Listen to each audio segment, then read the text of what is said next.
Hello प्यारे बच्चों, क्या हाल चाल आप सभी के डियर स्टूडेंट्स। नवदीप सर की फिजिक्स की क्लास में आप सभी का एक बार से स्वागत है फिर से बच्चों। तो बहुत ही दिनों बाद अपने आज फिर मिले हैं, क्लास लगा रहे हैं।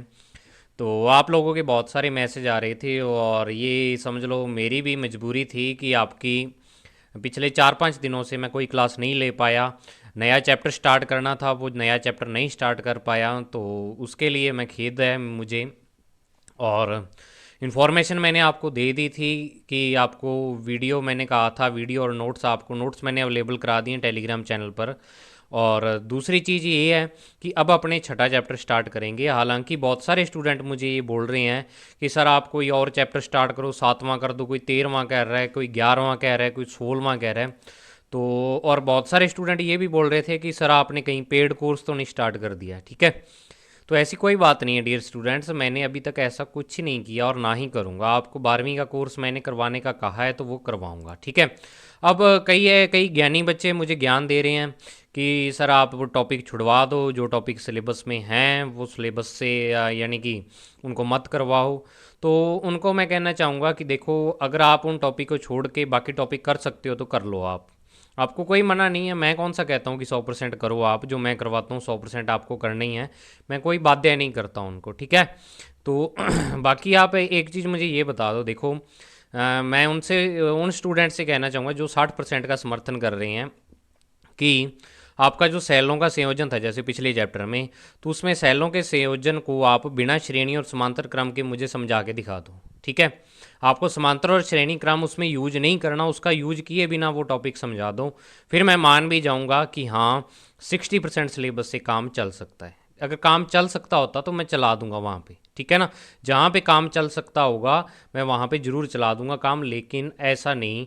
मुझे जड़ जड़ काटनी नहीं आती ऐसे भी सिलेबस को जल्दी जल्दी रफली सारा पूरा करवा दूँ, वो काम मुझसे नहीं होता है। ठीक है। तो अब जितना हो रहा है उतना करते चलो आप साथ साथ। और आज जो अपने स्टार्ट करने जा रहे हैं ये नया चैप्टर है, छठा चैप्टर विद्युत परिपथ।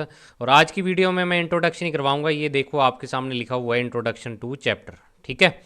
तो ये चैप्टर अपने आज स्टार्ट करेंगे। इस चैप्टर की इंट्रोडक्शन मतलब चैप्टर के बारे में आपको समझाऊंगा कि क्या कुछ है इसमें। कोई टॉपिक नहीं डिस्कस करेंगे, ओनली चैप्टर के बारे में समझेंगे। और ये समझना जरूरी भी है आपके लिए बहुत।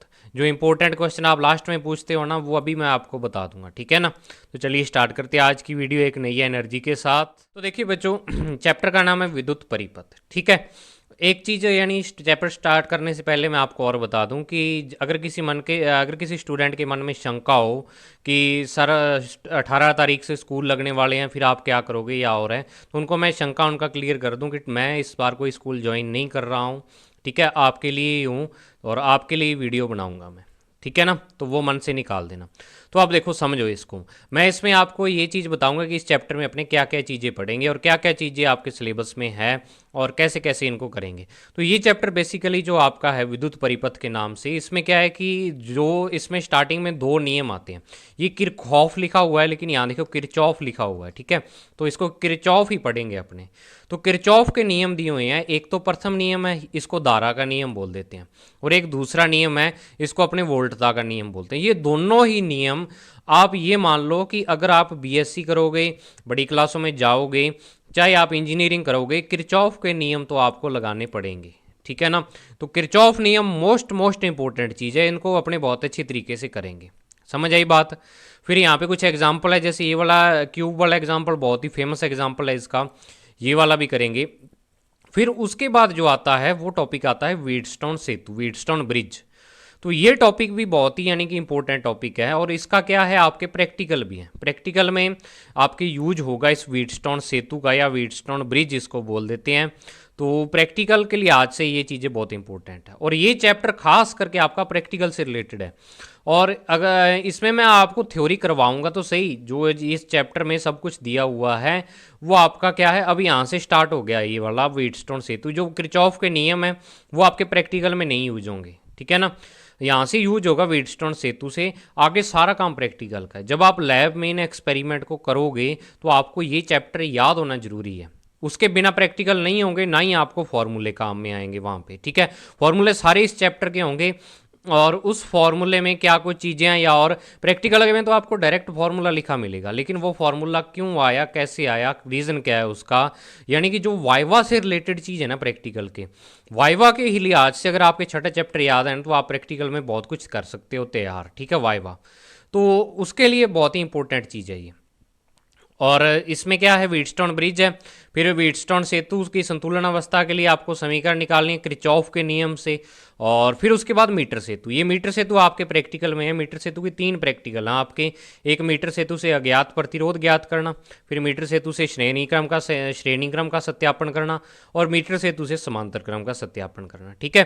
तो ये 3 प्रैक्टिकल हैं आपके, और तीनों ही बहुत ही मोस्ट यानी बहुत ही इंपॉर्टेंट प्रैक्टिकल हैं। और आपके क्या है, टोटल 14-15 प्रैक्टिकल हैं, उसमें इन तीनों में से एक आधा तो आ ही जाता है ज़्यादातर स्टूडेंट के पास, ठीक है। तो ये आपको अच्छे तरीके से करना है। मीटर सेतु को आप लैब में देखोगे, आपकी लैब है जो, उसमें फिर मीटर सेतु से इसके बाद क्या है, फिर आता है विभव मापी। अब विभव मापी भी आपका प्रैक्टिकल का टॉपिक है, ठीक है, लेकिन प्रैक्टिकल करने से पहले थ्योरी तो पता होनी चाहिए उस चीज़ की। तो ये चैप्टर, चाहे कई स्टूडेंट को ये लग रहा हो कि ये चैप्टर 2 नंबर का है ओनली, लेकिन बच्चों 2 नंबर का आपका प्रैक्टिकल में बहुत काम आएगा। वो 30 नंबर का, जो 30 में से मान लो 20 नंबर आपके प्रैक्टिकल कॉपी के होते हैं, तो उस कॉपी को तैयार करने में ये चैप्टर बहुत ही बड़ी भूमिका निभाएगा। समझ आई बात आपको, ठीक है। तो आपको ये जो चैप्टर है इसको तैयार करना जरूरी है, ठीक है ना। फिर विभव मापी की संरचना आ जाती है, कैसे होता है ये सब कुछ, इसका सिद्धांत क्या है, ये सारी चीज़ें आपके वाइवा में काम आने वाली चीज़ें, समझ आई। फिर विभव मापी के साथ सावधानियां आ गई, सुग्राहिता, मानकीकरण, ये सारा कुछ उसमें यूज होगा आपके प्रैक्टिकल में। फिर उसके बाद आपके प्रैक्टिकल स्टार्ट हो जाते हैं। अब ये वाला जो प्रैक्टिकल आपका प्राथमिक सेल का आंतरिक प्रतिरोध ज्ञात करना है, ये इन्होंने सिलेबस से इस बार हटा दिया है, ठीक है। तो अगर ये प्रैक्टिकल आप छोड़ना चाहो तो छोड़ सकते हो, आपके शायद लैब में भी ये आपको प्रैक्टिकल नहीं आपको करने को मिलेगा। समझ आई बात। अब नेक्स्ट इसमें क्या है, 2 सेलों के विद्युतवाहक बलों की तुलना। ये क्या है, ये भी आपका प्रैक्टिकल है, फाइनल प्रैक्टिकल में ये बड़ा प्रैक्टिकल होगा एक, ठीक है। अब इसका सिद्धांत क्या है, क्या फॉर्मूला है, ये वाला फॉर्मूला वहाँ पे काम आता है। तो ये फॉर्मूला आया कैसे, वो आपको छठे चैप्टर से पता लगेगा। फिर अल्प प्रतिरोध ज्ञात करना, ये भी प्रैक्टिकल में शायद आपके है, अगर नहीं हुआ तो फिर भी आपको याद करना तो जरूरी है, ठीक है। और फिर उसके बाद वोल्ट मीटर का अंश शोधन और एमीटर का अंश शोधन लास्ट में, ठीक है। तो अब ये वाले 2 प्रैक्टिकल आपके नहीं है, लैब में नहीं है, लेकिन सिलेबस में है ये वाले प्रैक्टिकल, ठीक है। तो इनको समझेंगे, अपने परिपथ वगैरह सब कुछ समझेंगे, और यहाँ पे आपका ये चैप्टर हो जाता है कंप्लीट। मतलब कि इसमें आप ऐसा कह सकते हो कि 60 से 70% जो इसका पार्ट है वो प्रैक्टिकल का है।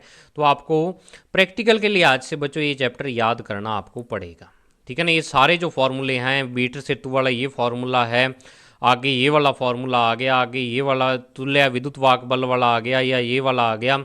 अब इसमें क्या है, ये वाला आपका माइनर प्रैक्टिकल होगा, छोटा प्रैक्टिकल जो होता है उसमें काम आता है, अल्प प्रतिरोध वाला शायद, ठीक है। तो ये सारे क्या हैं, प्रैक्टिकल वाले टॉपिक हैं। फिर उसके बाद बात आती है इसमें कि जो आपके न्यूमेरिकल है, इसमें ये जो न्यूमेरिकल है ना आपके, देखो पेपर में आने के तो बहुत कम चांस होते हैं न्यूमेरिकल के, ठीक है, लेकिन विभव मापी के न्यूमेरिकल होते बहुत ज़बरदस्त हैं।